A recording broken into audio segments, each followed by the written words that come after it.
Um experimento do grupo do professor Schultz. É um cara, hoje no mundo, assim, não sei se ele é vivo ainda, mas é o cara que mais sabe sobre sistema de recompensa e dopamina. Ele tem bons reviews assim, que ensinam muito bem sobre isso. Ele ensinou o macaquinho a ficar numa cadeira e ele ensinou para o macaquinho que suquinho de laranja, maçã é gostoso. Então, ele primeiro, antes de mais nada, ele abriu a cabeça do macaquinho e botou um eletrodo lá no núcleo accumbens, que é a região do centro de recompensa no cérebro do macaco. E esse eletrodo consegue identificar a atividade neuronal dessa região.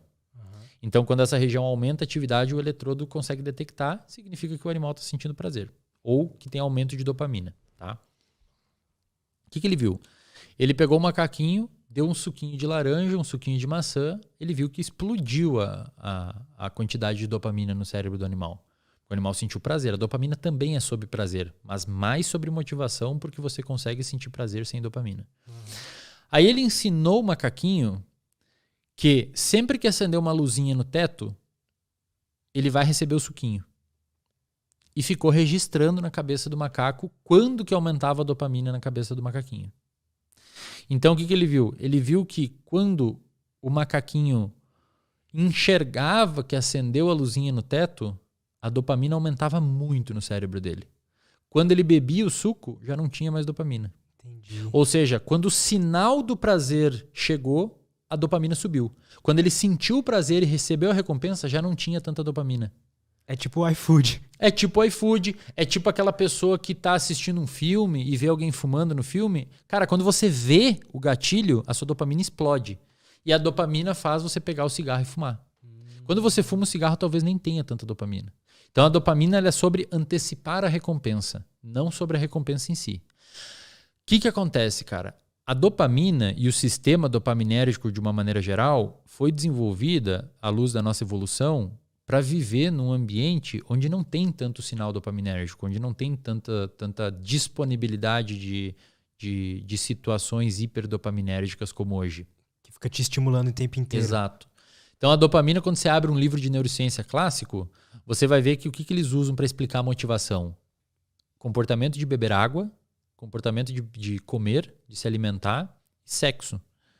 Por quê? Porque a dopamina funcionou para isso durante a nossa evolução. A gente acordava de manhã nas cavernas lá e tinha que ficar motivado e preocupado com o que ia comer, se tinha água para beber ou se ia cuidar da prole, etc. Faz sentido. Hoje, a gente não precisa se preocupar mais com isso.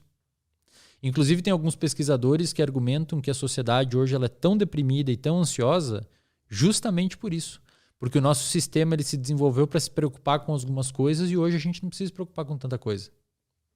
A gente não precisa urgentemente de coisas hoje vitais para viver. Via de regra, as pessoas têm coisas para comer. Via de regra, as pessoas têm água para beber e abrigo para dormir. E o sistema dopaminérgico ele foi desenvolvido para você viver num ambiente onde você sempre precisa estar engajado buscando alguma coisa. E hoje, muitas vezes, a gente está em casa no sofá, tem comida na geladeira, tem água ali, os seus pais te ajudam, etc. E você fica, e aí, o que eu faço agora? O que eu faço? Aí o seu sistema de dopaminérgico muitas vezes te joga para quê? Pornô em excesso, videogame, drogas. Por quê? Porque essas coisas, elas jogam muito dopamina pra jogam você, muita né? dopamina. São comportamentos hiperdopaminérgicos. Muito. Os jogos de videogame, por exemplo, são desenvolvidos para liberar muita dopamina. O sexo, a pornografia, naturalmente libera muita dopamina.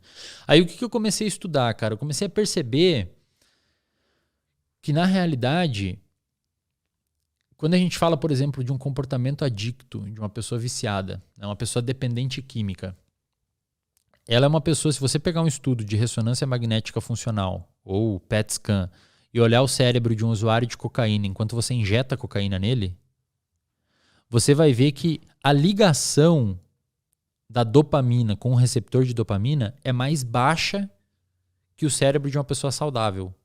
Ou seja, ocorre um downregulation. O que é downregulation? De tanto você bombardear o sistema com dopamina, devido ao uso da droga, ocorre uma adaptação para baixo do seu sistema. Então o seu basal de dopamina fica mais baixo. Entendi. É por isso que você sempre precisa ficar buscando aquilo. Por quê? Porque o seu basal está cada vez mais baixo e você tenta desesperadamente aumentar a sua dopamina com a droga, só que ele cai ainda mais. O nosso corpo ele se regula muito assim. Se você come muito açúcar, o seu pâncreas vai liberar muita insulina. E conforme você vai liberando bombas e bombas de insulina, a sua célula começa a criar uma situação chamada de resistência à ação da insulina. E a resistência à ação da insulina é mais ou menos por isso. O receptor de insulina sai da célula e você começa a não ter a ligação de insulina e não ter a entrada de glicose na célula. Eventualmente você desenvolve diabetes. A droga no cérebro faz mais ou menos a mesma coisa, Lutz. Ou qualquer outra coisa que, Aí que tá. Transforma a pessoa em uma viciada. Isso que é louco. O que acontece? Obviamente, eu tenho que fazer essas ressalvas pra galera não me xingar depois, mas obviamente você usar cocaína é diferente de você comer um bolo, comer chocolate. Óbvio, pessoal, óbvio isso. Ninguém aqui tá falando que pessoas que comem açúcar são viciadas em drogas. Não. Mas o açúcar, a gordura, a pornografia, comportamentos de uma maneira geral são, sim, liberadores de dopamina. Não num pico tão grande quanto uma droga, por exemplo, uma anfetamina, uma cocaína, alguma coisa nesse sentido. Mas ainda assim, você jogos de uma maneira geral, cassino, videogame, etc., às vezes interação social em excesso, quando você desesperadamente procura por aprovação social, comidas hipercalóricas. Existem alguns comportamentos que naturalmente vão aumentando os seus picos de dopamina. E o segredo é assim, imagina que o seu sistema dopaminérgico... O seu sistema dopaminérgico ele tem 2 tipos de liberação. Tá? Ele tem uma liberação tônica. O que é uma liberação tônica? Os seus neurônios dopaminérgicos, a gente tem relativamente pouco neurônio no cérebro que produz dopamina. É uma das menores vias de todas. A gente tem 5 vias descritas dopaminérgicas no cérebro, uma sexta que ainda estão descrevendo os neuroanatomistas e neurofisiologistas, mas tem 5 vias bem descritas. 3 dessas vias são particularmente importantes para o comportamento de motivação, vício, etc. Que é a via mesocortical, aquela câmera ali que tá pegando, né? A via mesocortical, ela vem mais ou menos da sua orelha, lá do centro do seu cérebro, no meio dele, do miolo dele, da sua orelha, até o seu córtex pré-frontal, atrás da sua testa. Tem a via mesolímbica, que iria, digamos, da orelha, do meio da orelha ali, até mais o meio do cérebro. E tem a via nigroestriatal, que é uma via que também vai ali do meio da orelha. Todas elas saem do mesmo lugar, né? Da área tegmentar ventral, ali naquela região do tronco encefálico. Que vai da área tegmentar, da substância nigra até o estriado. Essa via nigroestriatal, por exemplo, é uma via que tem morte de neurônios de dopamina em pessoas com Parkinson, que resulta em tremores motores. Ou seja, a dopamina, além de te dar motivação subjetiva de querer, tipo, agora eu tô com sede, porque eu almocei há pouco, etc, eu tô com sede. Então a dopamina me leva a sentir a vontade de tomar essa água e ela também permite meu movimento físico para pegar, porque motivação e movimento tem muito a ver as duas coisas. Você geralmente, quando está motivado por alguma coisa, envolve um movimento físico. E isso tudo que faz a dopamina. E a gente tem relativamente poucos neurônios dopaminérgicos no cérebro. As outras vias são muito maiores. E ainda assim, olha o tanto que ela faz, cara. O poder que tem. É muito foda.